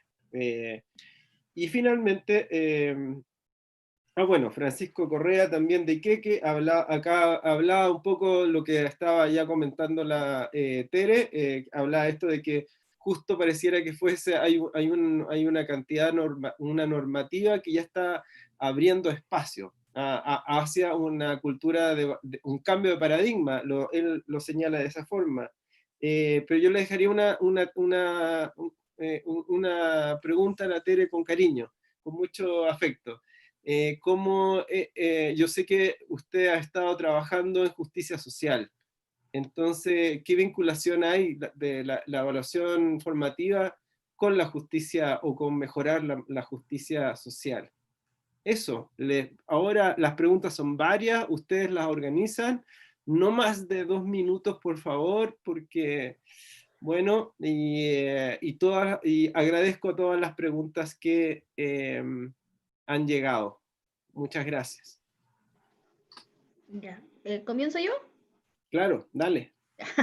Bueno, con respecto a la pregunta sobre la priorización de contenidos que nos envió el Ministerio, nosotros sí utilizamos, obviamente, pero llegaron un poco tarde, porque nosotros empezamos a trabajar antes. Entonces, lo primero, nosotros utilizamos el objetivo que nos mandan priorizado, ¿cierto? Pero también es importante conocer a nuestros alumnos. Si nosotros no sabemos, porque a lo mejor el objetivo no es el atingente a lo que necesita aprender nuestro alumno, nosotros tenemos que conocer lo que están aprendiendo. Entonces, nosotros de todas formas también utilizamos otros objetivos, cambiamos a veces los objetivos, bajamos un objetivo, porque la verdad que necesitamos en realidad que aprendan, más que ir llevando y adquiriendo objetivos en cada clase. Nosotros necesitamos que ellos aprendan y están aprendiendo de una forma muy compleja, porque como decía Tere, es complejo estar dentro de un computador y ver si algunos alumnos nos entienden, si los apoderados pueden apoyar. Nosotros hemos tenido que hacer experimentos. Yo he hecho un experimento como 5 veces en el mismo día, renovándolo porque necesito que mis alumnos me sigan. Entonces, y mis colegas hacen lo mismo. O sea, hay colegas que nunca habían usado Zoom y ahora saben hacer, compartir y cosas. Así que eso con la priorización de contenidos. Y la otra que era, ¿por qué no? Como no eran notas, ¿cómo motivábamos? Es que en realidad es bastante complejo. O sea, yo creo que todo nos pasa que no es con nota, entonces no, ¿para qué lo voy a hacer? Pero los chiquillos, lo principal es decirle que en realidad esto les sirve porque están aprendiendo. Es algo que ellos necesitan saber y contextualizarlo. Siempre nosotros, con éxito escolar antes, también siempre lo llevábamos siempre al contexto. Entonces nosotros lo que hacemos es conectarlos a la realidad que estamos viviendo y explicarles que en algún momento sí vamos a tener que poner alguna nota, a lo mejor a fin de año, y eso también los va motivando. Las retroalimentaciones son súper importantes, porque en realidad a ellos les motiva hasta recibir un sticker de estos emoticones de WhatsApp, así como, bien, lo hiciste súper. Así que eso como que podría yo responder rapidito a esas 2 preguntas que eran como para mi escuela, digamos, para nosotros. José Miguel. Sí, muchas gracias, Bárbara. Claudia, claro, dale. Sí, justo iba a contestar esa pregunta. Nosotros, gracias a Dios, como en la escuela está trabajando el proyecto, nuestros niños no están trabajando por la nota en realidad. nosotros hemos observado 3 aspectos dentro de este trabajo a nivel de proyecto. Primero, el vínculo que tienen con sus profesores, con el cariño que tienen, ¿cierto?, con ellos, que le responden en su asistencia y con todo lo que entregan. También las temáticas que nosotros proporcionamos en los proyectos también son muy atractivas para ellos. Por lo tanto, no se dan cuenta y empiezan a realizar las acciones sin pensar en la nota. Y también nosotros, lo tercero es el porcentaje de logro que ellos lo validan, ¿cierto? Y lo valoran, el hecho de retroalimentar, esperan la retroalimentación de sus profesores jefes de asignatura para ver qué es lo que les dicen, ya qué porcentaje de logro obtuvieron, ¿ya? Y con harto cariñito, ¿cierto?, se comunican y esperan esa retroalimentación. Por lo tanto, como decía por ahí la colega, retroalimentan afectivamente también, y eso es lo que necesitan nuestros estudiantes en la escuela. Muchas gracias, Claudia. José Miguel, Sí. yo quiero hablar del tema del retorno que salió por ahí, y lo quiero vincular también con otra pregunta que había ahí respecto de por qué es hoy una oportunidad para hacer cosas distintas. Y creo que efectivamente por ahí, no sé si tú decías, como que hay un espacio que quedó donde el ministerio en el fondo nos ha dado un poco más de libertad, y creo que eso tiene que ver porque está siendo tan contextual y depende tanto de lo que está pasando en el territorio, que el ministerio que aborda el todo no puede dar una mirada única para todos. Y ahí es donde entramos lo que pasa en lo local. Y hemos podido tener el espacio de poder pensar en nuestras comunidades de manera un poco más libre, ¿ya? Y eso ha permitido también evidenciar que en la costumbre que tenemos los colegios histórica de ir trabajando con una manera que es tradicional, ha permitido probar sin la carga encima de que viene el CIMSE, de que vienen a supervisarte, hemos podido probar, y también eso nos ha permitido dar la oportunidad a que toda la comunidad vea que las cosas sí funcionan. Y hay cosas que hay que mejorar y todo, pero que en el fondo hay otras maneras de aprender, y funciona, y mi hijo se motiva, y yo como apoderado puedo estar presente, y esa discusión creo que ha enriquecido este momento para la educación, que creo que en ese sentido es un momento que podríamos haber estado esperando hace tiempo. ¿Y cómo visualizo el retorno? Creo que el hecho de trabajar con proyectos facilita la flexibilidad respecto de que no sabemos cómo va a ser el retorno, y no sabemos si nuestras comunidades van a volver. Hay algo que sabemos, y que no vamos a volver todos al mismo tiempo, eso lo sabemos, y no van a volver los niños todos al mismo tiempo, y no solo porque no puedan estar todos juntos, sino que además porque hay papás que van a estar temerosos de enviarlo. Y en ese sentido, volver a pensar a que podemos pasar de manera transversal a todos juntos los contenidos, creo que es una ilusión. Entonces, el trabajar por proyecto es una metodología que permite trabajar incluso rompiendo la estructura curso, no solo rompiendo la estructura asignatura. Y en eso podemos estar abiertos a ver en qué condiciones volvemos a la escuela, y tener entonces esa posibilidad de trabajar a través de proyectos nos va a facilitar el poder volver a pensar cómo integramos los contenidos y nuestras metas. Pero yo así lo visualizo. Creo que tenemos que primero conocer cuáles van a ser un poco las condiciones en las que vamos a volver, la cantidad de estudiantes, las condiciones de la escuela, hay tanto que tenemos que averiguar primero. Pero creo que a través de la metodología de proyecto va a ser la manera. Nosotros yo creo que nos vamos a quedar por esa línea, esa es nuestra intención. Y lo otro es que ya hemos roto paradigmas, y hemos estado trabajando con los profesores de una manera en que ya es difícil volver atrás. Entonces hay que seguir fortaleciendo el trabajo colaborativo, que es algo que en el horario tradicional de la escuela es difícil de realmente realizar. Y este espacio virtual nos ha permitido meternos en eso y poder conocer lo que podemos hacer. Así que eso.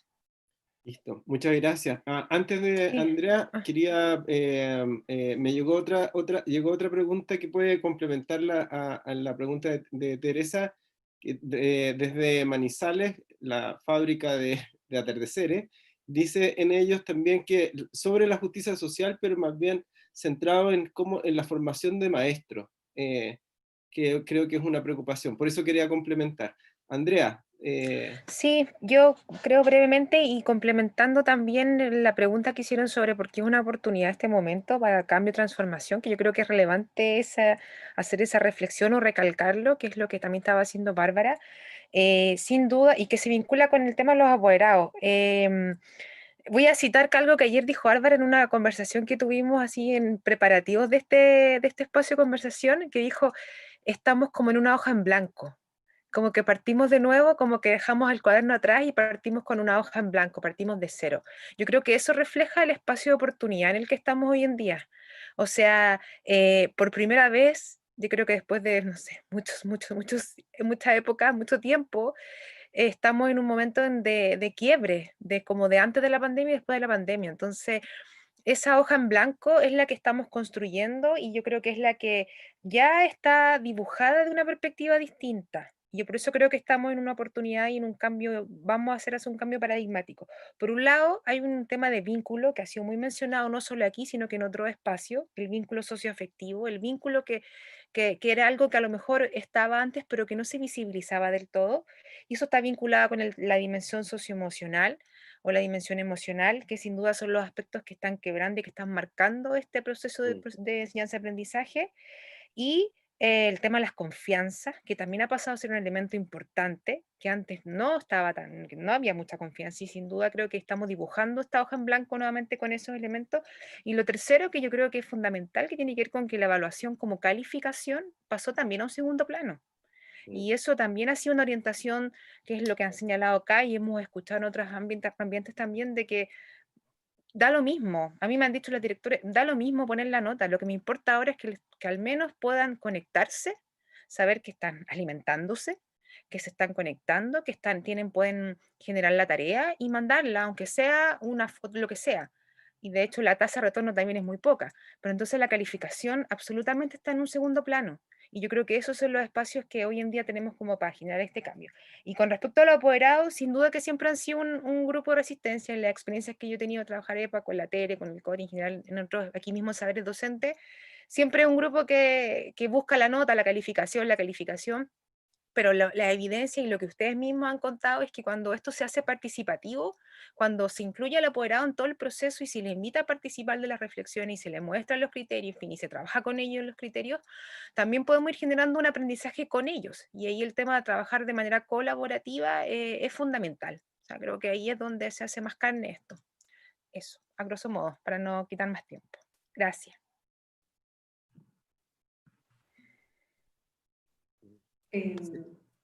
Tere, claro, Tele. Sí, no, para cerrar entonces, bueno, la vinculación entre evaluación formativa y justicia social la voy a hacer por las dimensiones que caracterizan, ¿cierto?, la discusión de justicia social.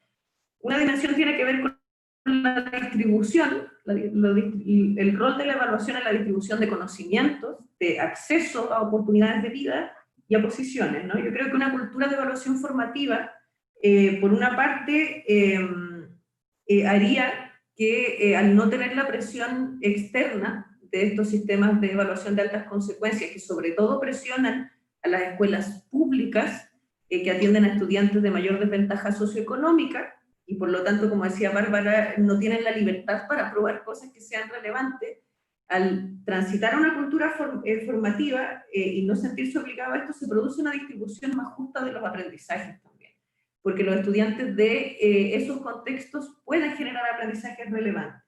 Junto con eso hay una mejor distribución al ser proyectos como el de Valparaíso centrados en la trayectoria y en la relevancia para el proyecto de vida de los y las estudiantes, y no para la nota o para el ranking, ¿cierto? En contraposición a un sistema que desde la homogeneización provoca fracaso escolar y deserción. En otra dimensión que tiene que ver con la justicia social está la dimensión del reconocimiento de la diversidad, ¿no? Básicamente la evaluación formativa promueve el respeto por la diversidad en el sentido de que cree que todos pueden aprender, y por otra parte que todas las formas de demostrar aprendizaje deben ser respetadas y favorecidas, al igual que los distintos ritmos de aprendizaje. Y algo que vimos en Valparaíso es que aquí se visibilizan los estudiantes invisibles, ¿no? Esos 5 estudiantes que estaban al fondo de la sala y que estaban súper estigmatizados aparecen y pueden hacer cosas. y también aparece el espacio para la diversidad de lo local, de lo que la comunidad valora. Y la última dimensión de justicia social, que es la participación, creo que hay dos dimensiones, ¿no? La participación de profesores y profesoras en el diseño de las políticas, y no solo en su implementación, en la evaluación formativa, y también implica la participación de los y las estudiantes en su propio proceso evaluativo, y por lo tanto en ese sentido también hay un diálogo sobre qué queremos aprender. Y en relación con la formación inicial docente, bueno, primero formar desde esta perspectiva de evaluación, pero creo que desde las problemáticas de formación inicial docente no solo enseñar la teoría de esta forma de evaluar, sino que enseñar esta evaluación en la práctica, porque ahí hay una brecha importante en la formación inicial docente. También hay una brecha grande en la formación inicial docente en la evaluación en relación con diversidad. Eso es una demanda de la formación inicial docente y que no está bien cubierta. Formar docentes críticos, reflexivos, que yo creo que es coherente con un enfoque de evaluación formativa, con autonomía profesional y que no aprendan solamente a ejecutar políticas, o sea, que no estén en el aula porque tengo que implementar el currículum, sino que porque quiero ser tal profesor o profesora y quiero formar tal tipo de sujetos. Y sobre todo capaces de lidiar con las tensiones, de ahí la autonomía profesional. Yo creo que muchos estudiantes de pedagogía, cuando llegan a la escuela, se frustran y quedan con sensación de fracaso porque consideran que todo lo que quieren hacer no es posible de hacer. Entonces, el aprender a lidiar con esas tensiones y a tener la autonomía profesional que vemos en las profesoras que están acá es súper importante para poder seguir con procesos de transformación relevantes. Gracias.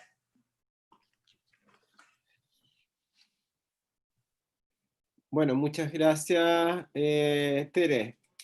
Yo, para ir cerrando, bueno, agradecer, voy a hacer un pequeño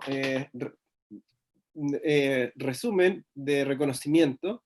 Hemos tenido participación de distintos lugares, desde Puerto Montt, Quilpué, Iquique, Renca, Valparaíso, Viña del Mar, Manizales, Santiago.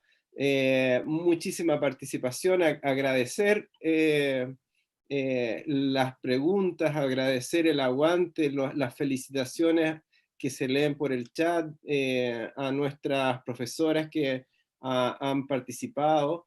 Eso, que también quería agradecer especialmente a Ángela, Bárbara, Claudia por compartir su experiencia, Andrea por la precisión en su relato, y a Teresa por el generar diálogo entre estos saberes. Me parece que eso es muy importante y eso es un poco lo que una universidad pública como la nuestra debe fomentar. Así es que vamos a con esto terminar el conversatorio de hoy y los dejamos invitados a seguir poniendo esa energía, a poner esa energía de profesores y profesores para lograr cambios en nuestra sociedad. Un abrazo especialmente a la distancia y trabajamos con mucho compromiso para volver a encontrarnos. Un abrazo a todos y a todas. Gracias, José Miguel.